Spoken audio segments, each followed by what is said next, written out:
و یەکێتی نیشتیمانی کوردستان ئەنجامدرا بەپێی زانیاریەکانی کوردستان 24 ناوەڕۆکی کۆبوونەوەکە پەیوەندیدار بوو بە دۆزینەوەی میکانیزمێک بۆ کارەکردنەوەی پەرلەمانی کوردستان. دیارە لەگەڵ بڕیاری سەرکردایەتی سیاسی هەرێمی کوردستان و دیدار و کۆبوونەوەکان کە 32 حزب لە هەرێمی کوردستان بە ئامادەبوونی سەرۆکی هەرێمی کوردستان بڕیاریاندا 25 ئەیلول کاتی ئەنجامدانی ڕفراندۆم و هەنگاونان بەرەو سەربەخۆیی بێ کاردانەوەی دەرەکی هەروە کاردانەوەی ناوەشیشی لێکەوتەوە ناوەخۆی. لە ناوەخۆدا گرفتی کاراکردنەوەی پەرلەمان لەلایەن حزبەکانی کوردستان هەبوو بە تایبەت وزوتنەوەی گۆڕان و کۆمەڵی ئیسلامی، بەڵام ئەمڕۆ یەشێتی و پارتی گەیشتوونەتە میکانیزمێکی تازە بۆ قسەکردن سەبارەت بە کاردانەوە ناوەخۆیەکان و دەرەچیەکان بە شێوەیەکی ڕاستەوخۆ لە ستۆدیۆی باسی ڕۆژ میوانداری بەڕێز هێمن هەورامی ئەندامی سەرکردایەتی پارتی دیموکراتی کوردستان و بەرپرسی کاروباری سیاسی و پەیوەندیە گشتیەکانی مەکتەبی سەرۆک بارزانیمان کردووە. بەڕێز هەورامی بەخێر بن. با لە ناوەڕۆکی کۆبنەوەی ئەمڕۆی یەکێتی و پارتی دەست پێ بکەین. هەرچەندە هەموو حزبەکان لەگەڵ ئەوە بوون کە پەرلەمان کارە بکرێتەوە، بەڵام گرێکۆرەکە ئەوە بوو میکانیزم نەبوو. ئەمڕۆ یەکێتی و پارتی گەیشتوونەتە قەنەعەتێک کە میکانیزمەکە دۆزراوەتەوە. لای پارتی دیموکراتی کوردستان قاعیدەیەکی هەمیشەیی هەیە، هەر شتێک بۆ کوردستان و کوردایەتی باش بێ بۆ پارتی دیموکراتی کوردستانیش باشە بێت. لای ئێمە گرنگترین شت استراتیژیترین شت ئەوە بوو کە بڕیار درا ڕۆژی 25 نۆ ڕۆژی ڕفراندۆمی خەڵکی کوردستان بێ بۆ سەربەخۆیی. مادام ئەم بڕیارە استراتیژیە بە لە کۆبوونەوەی هەموو حیزبە سیاسیەکان بە سەرپەرشتی سەرۆک بارزانی دراوە، لای ئێمە ئەمە باڵاترین استراتیژیترین بڕیارە کە درابێ بۆیە هەر بابەتێکی تر کە پێیوەست بێ بە خزمەتکردن بەم پرۆسەیە لای ئێمە بابەتێکی سانەویە بێ، بۆیە هەر بابەتێک کە پێویست بکە، هەر قوربانیەک کە پێویست بە، هەر پێداچوونەوە کە پێویستکە لە پێناو سەرخستنی پرۆسی ڕیفراندۆم کە موڵکێکی نیشتیمانی نەتەوەییە کە بابەت پەیوەستە بە سەربەخۆیی هەرێمی کوردستان و مافی چارەنووسی خەڵکی کوردستانەوە پارتی دیموکراتی کوردستان ئامادەیە بووی. ئەمڕۆ کۆبوونەوەی لە درێژەی کۆبوونەوەکانی پارتی و یەکێتی ئەمڕۆ وایە هەردوو مەکتەبی سیاسی کۆبوونەوەیکی زۆر گرنگیان کردەوە. ئێمە بەر لە 2 ڕۆژ کۆبوونەوەی ئەنجومەنی سەرکردایەتی پارتی بوو بە سەرپەرشتی سەرۆک مەسعود بارزانی، وەلەو کۆبوونەوە جەنابی سەرۆک تعلیماتی بۆ سەرکردایەتی پارتی ئەو بوو کە ئەبێ ئێمە هەمومان هاوکار بین لە سەرخستنی ئەم پرۆسەیە و پارتیش وەکەر هەموو حیزبەکانی تر ئەوەی لە دەستی بێ ئەیکات بۆ سەرخستنی ئەم پرۆسەیە، چونکە ئەم پرۆسەیە مڵکی پارتی دیموکراتی کوردستان نییە و پەیوەست بە شەخصێکی شەوە نیە، پەیوەست بە هەموو خەڵکی کوردستانەوەیە. لەم کۆبوونەوەیە ئەمڕۆ بەرمەبنای کۆبوونەوەی جەنابی سەرۆک لەگەڵ هەموو حیزبە سیاسیەکان و بەرمەبنای کۆبوونەوەی ئەنجومەنی سەرکردایەتی پارتی دیموکراتی کوردستان و لە درێژە پێدانی کۆبوونەوەکانی هەردوو مەکتەب سیاسیە ئەمڕۆ پارتی دیموکراتی کوردستان کۆمەڵێک بیرۆکەی تازەی لەسەر چۆنیەتی کاراکردنەوەی پەرلەمانی کوردستان لەگەڵ برادرانی یەکێتی نیشتیمانی باس کردووە و ئێمە لێرە سەلمانمان کە کەمەران بۆی بینەرانی بەڕێز و خۆشەوی زانن پارتی دیموکراتی کوردستان ئێمە کوتلەی گەورەی ناو پەرلەمانی کوردستانی و لە هەموو حیزبە سیاسیەکان زیاتر ئێمە پێویستمان بەوە هەیە و ئیشیشی بۆکەین کە پەرلەمانی کوردستان کارا بکرێتەوە. تعریف ئێمە بۆ کاراکردنەوەی پەرلەمانەوەی کە پەرلەمان بتوانێت یاسا دەرکا، یاسا تعدیلکە، متمانە بە حکوومەت با بودجە تێپەڕێنێ، بۆ ئەمانش پێویست بە دەرکردنی یاسا بکە، ئەمە پێویستی بەوەی لەلایەن سەرۆکی هەرێمەوە ئیمزا بکرێ. ئێمە نامانەوێت پەرلەمانێک تەنها بۆ کۆبوونەوە بێ و نەتوانێت ئەم 4 ئەرکەی کە لە سەرشانەتی جێبەجێکە، بۆیە پێویستمان بە هاوکاری و تەوافقی لایەنەکانی تریش هەیە. پەرلەمان کاتێک کارە ئەبێ. ئەمڕۆ سازشتان لە هەڵوێستی پێشووی خۆتان کرد بە کۆمەڵێک پرۆژەی تازە لەگەڵ بۆ ناوێنەی سازش. باشە، بۆ ناوێنەی سازش ئێمە دیسانەڵێم پارتی دیموکراتی کوردستان ئێمە لە پێناو استراتیژی نەتەوەی خەڵکی کوردستانە پارتی دیموکراتی کوردستان لە زۆر مەرحەلەی مەفسەلیا قوربانی بە زۆرێک لە بەرژەوەندی حیزبەکانی خۆیاوە. قبولکردنی 50/50 ساڵی 92، قبولکردنی دانەوەی سەرۆکایەتی حکوومەت بە یەکێتی نیشتیمانی کوردستان دوای دەرچوونی بزوتنەوەی گۆڕان و بردنی 25 کورسی، بەخشینی وەزارەتەکان بە بزوتنەوەی گۆڕان، جێگری سەرۆکی پەرلەمان بە بزوتنەوەی گۆڕان لە پەرلەمانی عێراق، هەموو ئەمانە لە پێناوی ئەوە بوو ئەم یەکریز و تەوافقە لە کوردستان دروست بێ کە ڕێکەوتنەکانی لێکەوتەوە. پارتی سەرڕای ئەوەی غەدری لێکرا، سەرڕای ئەوەی کە لە قۆناغەکانی ڕابردوو سەنێمە ئەسیری قۆناغی ڕابردوونین. پارتی هەمیشە ڕووی لە ئایندەیە و سیاسەتیش بە ڕقوقینی شخصیەوە لەگەڵ ئەو ناکات. ئێمە چاومان لە بەرژەوەندی باڵای کوردستانە. ئێستا ئەولەویەتی ڕقەمیەک لای پارتی دیموکراتی کوردستان سەرکەوتنی پرۆسەی ڕیفراندۆمە، پارتی بە هەموو هێز و توانای خۆیەوە ئیش بۆ سەرخستنیان پرۆسەکە لەگەڵ هەموو حیزبە سیاسەتێک و شارەکانی تر، چونکە ئەم بابەتە بابەتێکی نەتەوەییە و من لە بیدایەتیش وتم هەر شتێک بۆ کوردستان باش بێ بۆ پارتیش باشە بێ. ئێستا ئەوە ئێمە نین مەسەلەی پەرلەمانمان کرد بێتە بابەتێکی شخصیان بابەتێکی حزبی و نابێت پرسی ڕیفراندۆم لەسەر مەسەلەی پارلەمان کارابیان کارانە بێ ڕیفراندۆم دواب بکەوێ یان عرقلەی بۆ دروست بکرێ یان پێکەوە بەسترێتەوە و ناشکرێ بە هەمان منطقیش بەهۆی ڕیفراندۆمەوە ئێمە کێشە سیاسەکانی ناوخۆ چارەسەر نەکەین. پێشنیازی پارتی چ بوو لەسەر چی ڕێکەوتن؟ من ناچمە ناو وردەکاریەکەی چونکە هەردوو مەکتەب سیاسی لەسەر خەتم بە شێوەیەکی گشتی ئێمە لەگەڵ ئەوین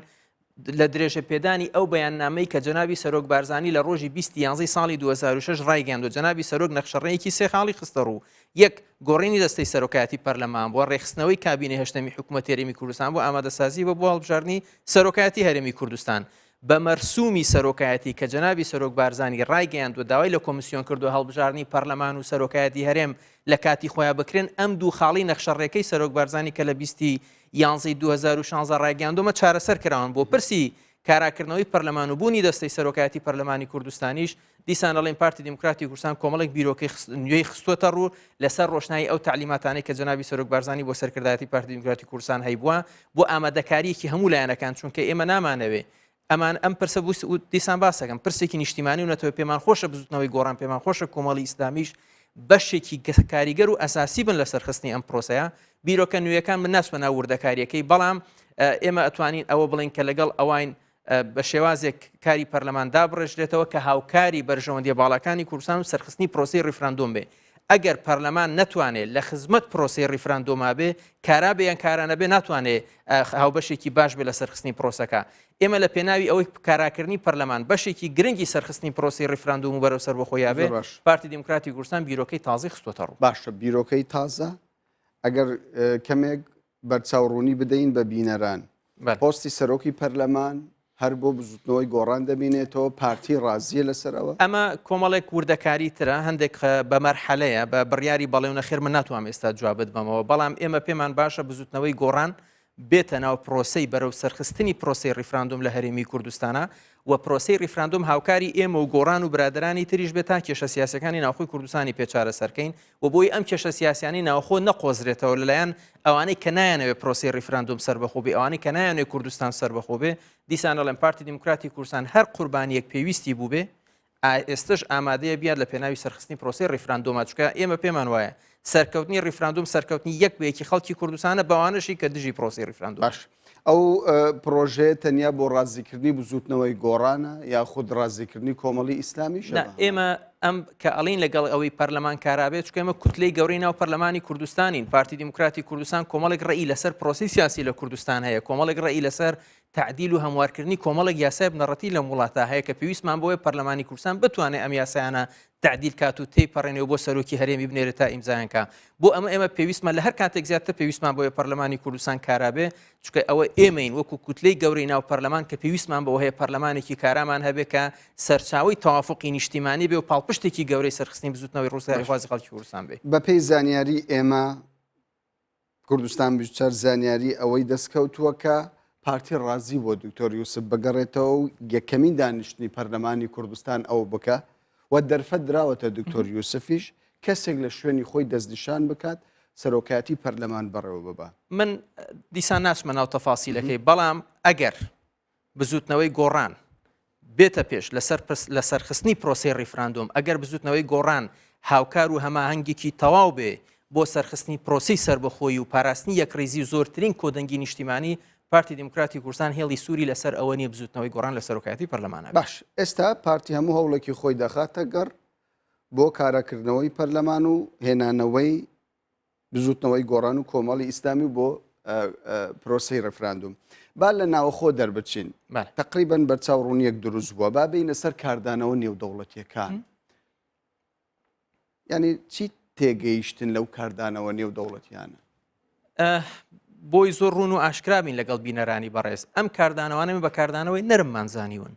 ئەم کارداوانە جۆرێکن لە گۆڕانێکی پۆزتیڤ لە دێکەیشتنی کۆمەلگای نێودەوڵەتی بەرامبەر بە پێگەی هەرێمی کوردستان جارە بابزانی سەرچاوی ئەم کاردانەوانە لە چه جۆرە لە حکومڕانێکەوە هاتوون بەشی زۆری ئەوانی لە ئەمریکا بن لە ئەوروپا بن لە وڵاتانی دەوروبەر بن ئەگەر هەست ئەگەر تەحلیلێکی وردی ناوڕۆکەکانی بکە ئێمە بە سلبیان نابینین بە نێگەتیڤیشیان نابینین جۆرێک لە دانپێدانانی زمنی تایە لەسەر پێگەی هەرێمی کوردستان لەسەر مەشروعیەتی ئەم داخوازیانە هیچ کام لە کاردانەوەکان باستەوە ناکەن کە نابێ ڕیفراندۆم بکرێ یان ڕیفراندۆم مافێکی سروشتی خەڵکی کوردستان نییە لە هیچ کام لە کاردانەوەکان ئەو دوو مستەڵەحیتیان نیە هەموو کاردانەوەکان لە خاڵێکی هاوبەشە هەن کە ئەڵێن ڕەنگەی ئێستا پێویست کاتێکی گونجاو نەبێ بۆی ئەم بابەتە ئەنجام بدرێ ڕەنگە ئەمە کاریگەری لەسەر شەڕی داعشە بێ ڕەنگە ئەمە کێشە لە عێراق دروست بکە ئەمە جۆرێک لەو بیانوانە کە ئیهێنەوە بەڵام ئالێرە ئەگەر ئیجازەی برای خۆت بی ئێمە پێمان وایە هیچ وەختێک کاتێکی میسالی نایەتە ئاراکە هەموو کێشەکان چارەسەر بوو بن تا ئەم بابەتە جێبەجێ بکرێ پرسیاری ئێمە بۆ ئەم وڵاتە بەڕێزانەوە بۆ بینەرانی بەڕێزیش باسکەین ئەم بابەتە ئێمە پێش ئەوەی کاردانەوەکانی ئەوانیش باز بکرێ پێشبینی سەرکردایەتی سیاسی ئەمە بوو کە کاردانەوەی کۆمەلگای نێودەوڵەتی لەم سەقفا ئەبێنی لەمە زیاتر نابێ اینجا لە سیاسەتیشە ئێمە سەیری ئەوە ناکەین کاردانەوەی گوتاری ئەم تەرەفانە چیە بن بزانین کاردانەوەی کردداری ئەمان چیە بن ئەوەی تا ئێستا لەسەر ئەرزایی بینین کاردانەوەی کردداری زۆر یعنی تا حەڵدێکی زۆر ئێمە ئەتوانین بڵێن بێلایەن بووە لە چار ئەو کاردانەوە گفتاریەی بە ئیجابی دەبینن ئێمە بە ئیجابی ئەبینی لەوەی کە تەفەهومێک هەیە و ئەگەر سەیری ناوەڕۆکی مەسەن بوونمونە لە پەیامەکەی ئەمریکا زۆر بەڕوون واشکرایی سەرەتا بەوە دەست پێکەن کە ئەوان تەفەهومیان بۆ خواستی مەشروعی خەڵکی کوردستان هەیە هەموو لایەکیان جەخت لەسەرەوەکەنەوە کە ڕەنگە ئێستا کاتەکەی گونجاو نەبێت پرسیاری جدی ئێمە لە چۆن نیشاندەکانی ئێمە بۆ ئەمریکا بە سەرپەرشتی کاک مەسرور و لە هەموو ئەو کوبوونەوانی کە کراون ئەوەیە پێمان بڵێن ئەگەر ئێستا کاتی نییە کۆمەلگای نێودوڵەتی با کاتێک لە ساڵی ئایندا بۆ ئێمە دەستنیشان کا پێمان بڵێن پشتگیری لەو کاتە ئەکەن تا ئێمە ڕیفراندۆم لەو کاتە ئەنجام بین بەڵام تاکیدیشمان کردوتەوە ڕیفراندۆم بە قازانجی سەقامگیری ناوچەکەیە ڕیفراندۆم بە قازانجی سەرخستنی پرۆسەی شەڕی تیرۆرە بێ لە ناوچەکە کوردستانێکی سربەخۆ شەریکێک و هاوپەیمانێکی استراتیژیتر و کاراتر ئەبێ لە هاوکاریکردنی کۆمەلگای نێودوڵەتی بۆ تێکشکاندنی تیرۆ لە ناوچەکە و بە عکسەوە پرۆسەی ڕیفراندۆم قوت بە هەرێمی کوردستانەیە بەردەوامی زیاتر من پرۆسەی بەخشێت دوو خاڵ هەیە کە زۆر جار کاردانەوەکان ئاماژەیان پێکردووە یەک لەوان وەکو هەڵوێستی ئەمریکا دەڵێ کاریگەری دەبێت لەسەر شەڕی داعش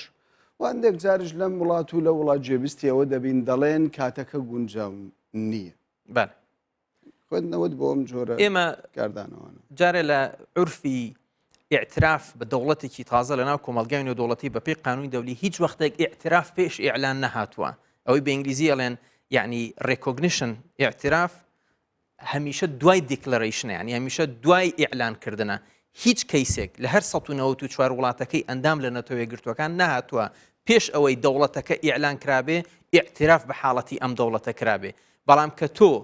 ئەمە پەیوەندی بەخواستی نەتەوەی خەڵکی کوردستان و پێکاتەکانی کوردستان هەیە لە پرۆسەیەکی دیموکراسیانی ئاشتیانە بڕیا لە چارەنووسی خۆی ئەیە ئەگەر ئەم وڵاتانە دژی ئەم خواستە دیموکراسی خەڵکی کوردستان کەواتە دژی بنەما دیموکراسیەکانی ناو وڵاتانی خۆیانە بن بۆیە ئەوەی کە کۆمەلگای نێودەوڵەتی لە ڕووی سیاسەتی ڕۆژەوە پێیان وایە ئێستا کاتی نییە ئەو وەڵامەیان لانی ئەی کەی کاتێتی ئێمە لە 100 ساڵی ڕابردووە بە کوورد ئەوترێ ئێستا کاتی نییە لە دوای 2023ەوە بۆ نمونە بە ئێمە وترا جێبەجێکردنی مادەی 140 جارێک کاتی نییە پێکاتەوەی حکوومەت جارێک کاتی نییە پشتگیریکردن لە عیبادی پشتگیریکردن لە مالکی کشانەوە چوونەوە بۆ پەرلەمان زۆرێک لەم بابەتانە بە سەرکردایەتی وتراوە جارێک کاتی نییە هەنگاوی ترمەنێن بەڵام پرسیاری ئەمە ئەمەیە ئەی کەی کاتی ئەبێ کە ئەڵێن کەی کاتی ئەبێ ئەوان وەڵامیان پۆنێ بۆی ئێمە پێمان وایە و سەرکردایەتی سیاسی و ڕۆژ جەنابی سەرۆکیش باسی کرد سیاست پرۆسەیەکی داینامیکیە پرۆسەیەکی وەستاو نییە زۆر جار کات تەحەکوم بە هاوکێشەکانەوەکە ئێمە پێمان وایە ئێستا گونجاوترین لە بارترین کاتە بۆ هەرێمی کورد ناڵین میسالی ترین کاتە ناڵین ئایدیالترین و باشترین کاتە بەڵام لەم کاتە ئێستا تا لە 100 ساڵی ڕابردووە لە بەردەم بزوتنەوە ڕزگاری خوازی خەڵکی کوردستانانە بۆی لە پرۆسەیەکی دیموکراسیە بڕیا لە چارەنووسی خۆی باش دەڵێن کاریگەری بەسەر شەڕی داعشەوە دەبێت بە هیچ شێوەیە کاریگەری نابێت ئێمە سەلمانمان هەرێمی کوردستانی عێراق لەژێر حیساری حتا ئەمریکا و عێراقیش کەنیان هێڵات چەک بە هەرێمی کوردستان بفرۆژێ بەڵام پێشمەرگە بە خوێنی خۆی ئەفسانی داعشی تێکشکاند و 31,000 کیلۆمەتری لە خاکی کوردستانی عێراق ئازاد کرد ئێمە ئەگەر کوردستانی عێراق سربەخۆ بێ بتوانێت هێزێکی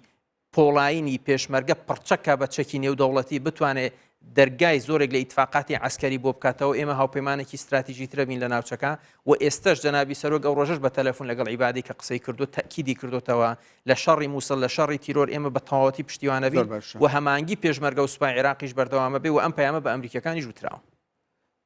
بەڕێسێ من هەورامی هەرچەندە هەڵوێستی بەغدا نەرم دەبیندرێ لەگەڵ ئەوەی لەگەڵ پرۆسی ڕفراندۆم نییە بەڵام نەرمە و کاردانەوەی وڵاتانی زلەهێز وڵاتانی هەرێمی پرۆسی ڕیفراندۆم و سربەخۆی گرێ دەدەن بە بەغدا ئەمە قۆڵ بەستنی هەرێمی کوردستان نییە لەوەی کە گرێ دەدرێت بە بڕیاری بەغدا نە بە هیچ شێوەک ئێمە بڕیاری هەرێمی کوردستان بۆ ڕیفراندوم بڕیاری سربەخۆی خەڵکی کوردستان و سەرکردایەتی سیاسی و هێزە تێکۆشەرەکانیەتی و ئێمە وەکو جەنابی سەرۆکی چەندین جار ڕایگەیاندووە بۆ ئەنجامدانی ڕیفراندۆم ئیزن لە هیچ کەسێک ئیجازە لە هیچ وڵاتێک لە هیچ کەسێک وەرناگرین ئەم پرۆسەیەکی دیموکراسیانی ئاشتیانەیە دوای ئەوەی کە سەرکردایەتی ئێمە گەشتۆتە قەناعەتێکی کامل بەوەی کە پرۆسەی فیدرالیزم لە عێراق شکستی هێناوە عێراق وەکو پرۆسەی دەوڵەت شکستی هێناوە و لە ئایندەشە ئەم پرۆسە شکست خواردە کورد ناتوانێت بەشێک بێلێ و ناتوانین زەمانەتی ئەوەکان کە دۆخی ئێستای هەرێمی کوردستان لەم چوارچەوەی ئێستا بمێنێتەوە بۆیە گەلی کوردستان بڕیا لەسەرەوەیە کە چارەنووسی خۆی لە ڕیفراندۆمێکە یەکلای کاتەوە تەفویزێک بداتە سەرکردایەتی سیاسی ئالێرەوە قۆناغی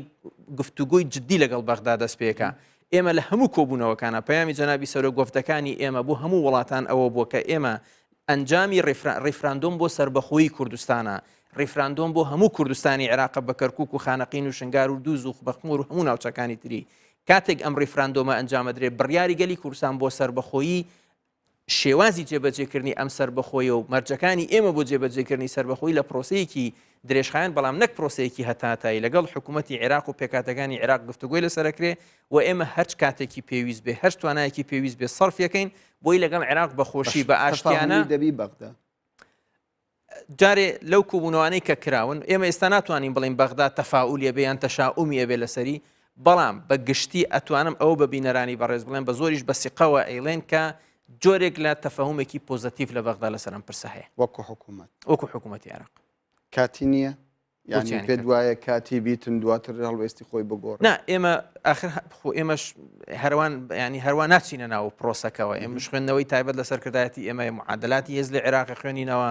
پێکاتەی ناوماڵی شیعەمان لە بەرچاوە پێکاتەی ناو سونەکانمان لە بەرچاوە پێکاتەی پەیوەندی نێوان سونە و شیعەمان لە بەرچاوە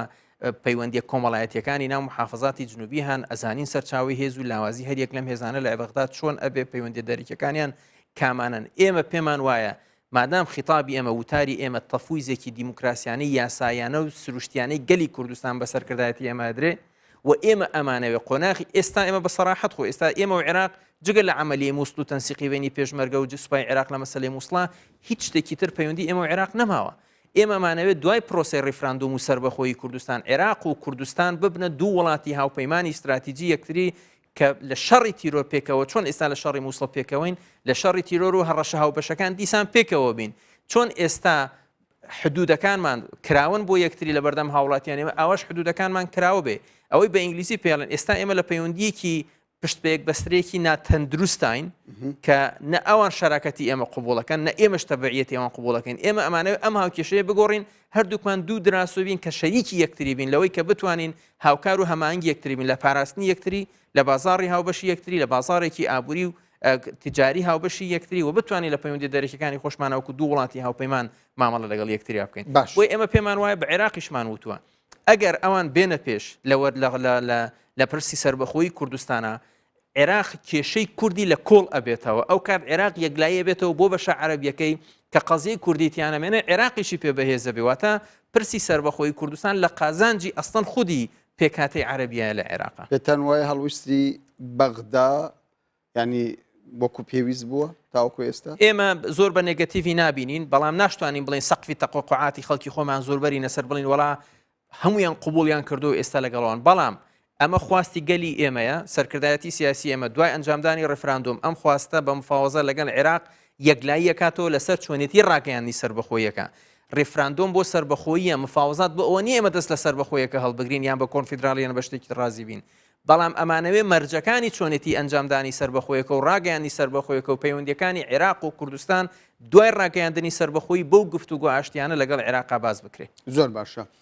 بابینە سەر هەڵوەستی وڵاتانی دراوسێ تورکیا ئێران خوێندنەوەتان بۆ کاردانەوەی ئەوان چۆن کاردانەوەکانی ئەوانیش لە ئاستی پێشبینیەکانی ئێمە بوون بەڵام بەگشتی ئەتوانی بڵین کە کاردانەوەکانی ئەوانیش کاردانەوەی نێگەتیڤ نەبوون ناڵین زۆر پۆزتیڤ چکە ئەگەر سەیری دراسی وەزعی ناوخۆی ئەم وڵاتانەکەی پەیوەندیەکانی ئەوان لەگەڵ عێراقا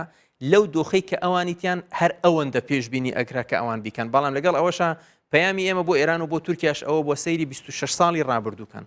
ئایا هەرێمی کوردستانی عێراق سەرچاوی هەڕەشە بوو بۆ ئێوە یان سەرچاوی هەماهەنگی و هاوکاریکردن بوو بۆ ئێوە لەگەڵ تورکیا سەیری پەیوەندی ئابووری و بازرگانیەکانی هەرێمی کوردستانی عێراق و تورکیا بکرێ، سەیری پەیوەندیەکانی لەسەر ئاستی سیاسی و دیبلۆماسی نێوان هەرێمی کوردستان و تورکیا و حتا کوردستان و ئێرانیش بکرێ، هەرێمی کوردستانی عێراق سەلماندوێتی کە فاکتەری سەقامگیریە نەک فاکتەری ناسەقامگیری لە ڕۆژهەڵاتی ناوەڕاست و ئێمە هیچ وەختێک دش بە ئێران نەچوینەتە هیچ بەرەیەک و دش بە تورکیا نەچوینەتە هیچ بەرەیەک و لە ئایندەشا ئێمە لەسەر ئەم سیاسەتە بەردەوامە بین بەوەی کە کوردستان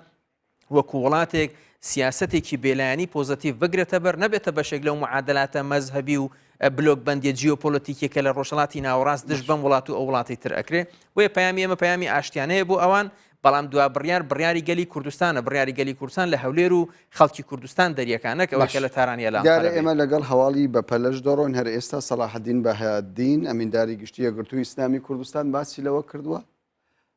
دەستەی سەرۆکایەتی پەرلەمان دەگەڕێتەوە و دکتۆر یوسف سەرۆکایەتی پەرلەمان دەکات تەنانەت باسی لەوەش کردو وەزیرەکانی بزوتنەوەی گۆڕانیش دەگەڕێنەوە ناو حکوومەت. ئێوە هەواڵی پەلەی ئێوەیە بەڵام من دیسان هەر ئەزانمتانی سەبقی سەحەفیم پێ دەربێنن ئەوە برادرانی مەکتەبی سیاسیمەکە بەش بەڵام ئێمە ئەڵێن پارتی دیموکراتی کوردستان استراتیژی ترین شت لای ئێمە سەرکەوتنی پرۆسەی ڕیفراندۆمە وەک چۆن ئەمە خاڵێکی استراتیژیە بەنسبەت هەموو هێزە تێکۆشە هەر قوربانیەک بۆ ئەم ئامانجە استراتیژی پێویستی کردەبێ و پێویست بکە پارتی دیموکراتی بەڵام بێگومان ئەوەی سەلاحەدین بەهادین باسی لێوە کردو ئەمە دەرەنجامی کۆبنەوەی پارتی و یەکێتی بووە وەکو خۆی دەڵێ. من پێشت کەوتم لە کۆبنەوەی ئەمڕۆ ئێمە بیرۆکەی تازەمان لەگەڵ برادرانی یەکێتی باس کردووە و بەشێک لەو بیرۆکانە پەیوەندی بەوە هەبووە کە ئێمە هێڵی سوورمان لەسەر هیچ کە سولایەنێک نییە بەمەرجێک ئەم بابەتە لە خزمەت پرۆسی ڕیفراندۆمە. باشە دوا پرسیارم یەخولەکەم ماوە ئەگەر وەڵامم بدەیتەوە باس لەوە کرد ئێستا ینی کاتی ئەنجامدانی ڕفراندۆمە بەڵام ئەو کاتێک کە خەڵکی کوردستان بڕیاری سربەخۆییدا پێ دوایە تەقەبولی وڵاتانی دەرەکی هەبێ زۆر بێ باشتر بێ لە ئەڵوێستی ئێستایان. ئێمە پێمان وایە ئەرستۆ قسەیەکی جوانی هەیە ئەڵێ دەستپێکێکی باش مسۆگەرکردنی نیوەی سەرکەوتنی ئیشەکە. جەنابی سەرۆک کە لە ڕۆژی 6 بە سەرپەرشتی کۆبوونەوەی هەموو حیزبە سیاسەکانی کردووە لەو کۆبوونەوەی تەحدیدی ڕۆژەکە کرا و بەرەنجامی کۆبوونەوەی ئەمڕۆی پارتی و یەکێتی و ئامادەیی پارتی دیموکراتی کوردستان و هێزە سیاسەکانی تر بۆی بەم هەمگاوە بڕۆین پێمان وایە دەستپێکێکی باش بووە و لەگەڵ سەرکەوتنی پرۆسی ڕیفراندۆمە ئەمرێکی واقعی وا دروستە بێت کە ئێمە پێمان وایە کاردانەوەی وڵاتان لەوە خراپتر نابێت کە لە چەند ڕۆژی ڕابردووە کردیان و ویژ نیشمان وەکو باسمان کرد کاردانەوەکان ئێمە بە نێگەتیڤی نابینین و بە شێوازێکی نەرم تەماشایانەکەین. پێشتر کوردەی گوت تەنیا چیا دۆستمە ئێستا ئەو بەسەر چوو ئەو بەسەر چوو بەسەر بەڕێز هێمن هەورامی ئەندامی سەرکردایەتی پارتی دیموکراتی کوردستان و بەرپرسی کاروباری سیاسی و پەیوەندیە گشتیەکانی مەکتەبی سەرۆک بارزانی زۆر سوپاس دەکەین کە کاتی خۆت بێم بەڕێزی بینەرانی بەڕێز بیسەران سوپاس بۆ ئێوەش کە کاتی خۆتان بە ئێمەدا کامەران.